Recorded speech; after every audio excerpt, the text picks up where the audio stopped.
Bonjour Stéphane. Bonjour Olivier. Merci de me recevoir. Avec plaisir.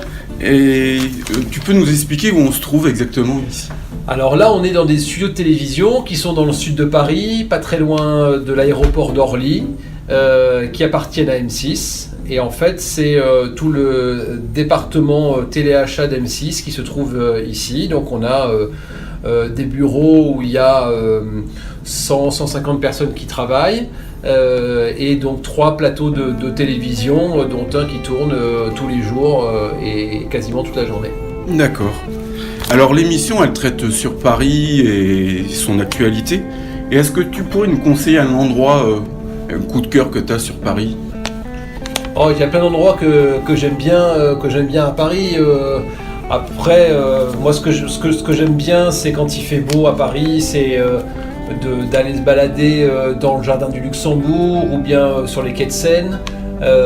Pour ceux qui ont suivi l'actualité parisienne, ils savent que les quais de Seine sont fermés à la circulation depuis quelques temps maintenant. J'ai vu ça. Et donc c'est un endroit qui vit beaucoup avec des gens qui se baladent, il y a des restaurants, il y a des bars qui se mettent en place sur les quais de Seine. Et puis voilà, quand on veut faire du sport aussi, c'est sympa parce que c'est un endroit où on peut courir, où on peut faire du vélo, on peut faire du roller.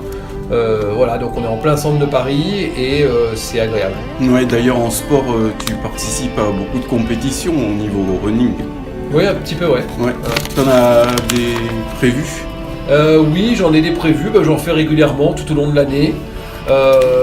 Voilà, donc c'est sympa, ça permet effectivement de s'aérer la tête et puis en faisant du sport, c'est toujours bien. Ouais. D'accord.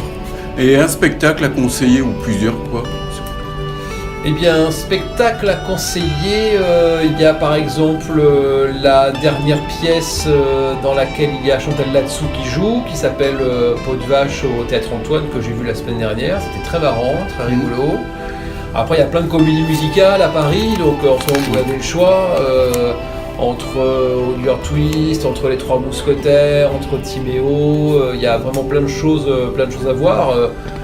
Il faut essayer de trouver des bons plans parce que sortir à Paris ça coûte de l'argent à chaque fois, quoi. Donc il faut réussir à trouver des bons plans pour payer des places pas trop chères, et pour sortir effectivement il y a le choix à Paris entre les comédies, les one man shows, le théâtre, les concerts, il y a plein de trucs à faire. Oui. Ensuite tu animes sur M6 Boutique, tu animes le loto en Belgique. Est-ce que tu as d'autres projets? Oui, j'ai des projets, et je vais pas en parler maintenant parce que ça reste pour l'instant à l'état de projet, mais j'ai tourné effectivement il y a quelques jours de ça des essais pour un jeu, donc voilà. Mais après moi j'ai une grosse partie également, puisque j'ai développé depuis des années ma boîte de prod où je fais pas mal d'événements, de séminaires, de conventions, et donc je jongle entre la télé en France et en Belgique et sur des animations d'événements aussi. D'accord. Ensuite j'ai une petite question de Hugo qui m'a demandé quelles études tu avais faites pour travailler dans le milieu de la télé? En fait, j'ai pas fait d'études spécifiques. C'est-à-dire que j'ai commencé par faire de la radio sur une radio associative quand j'étais beaucoup plus jeune, quand j'étais au collège, j'avais 14-15 ans, et j'ai commencé par faire de la radio dans une structure associative.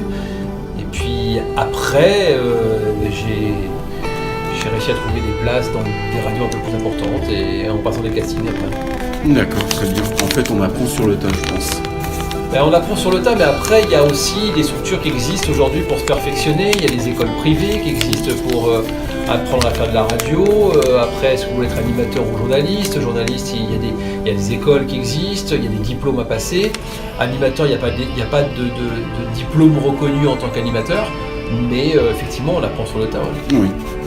Et là, pour finir, tu as une team très présente sur les réseaux sociaux. Et quelle chanson tu aimerais leur dédicacer en fait? Quelle chanson j'aimerais leur dédicacer? Alors, ça c'est dur ça. Ce serait la chanson la chanson qui dit tout le bonheur du monde.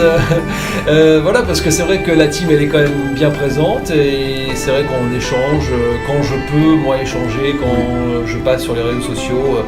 Voilà, des likes ou des retweets où je réponds à certaines personnes. Voilà, je pense à Angélique, je pense à Marie, je pense à plein de gens que je rencontre quand j'ai l'occasion de les voir tout au long de l'année.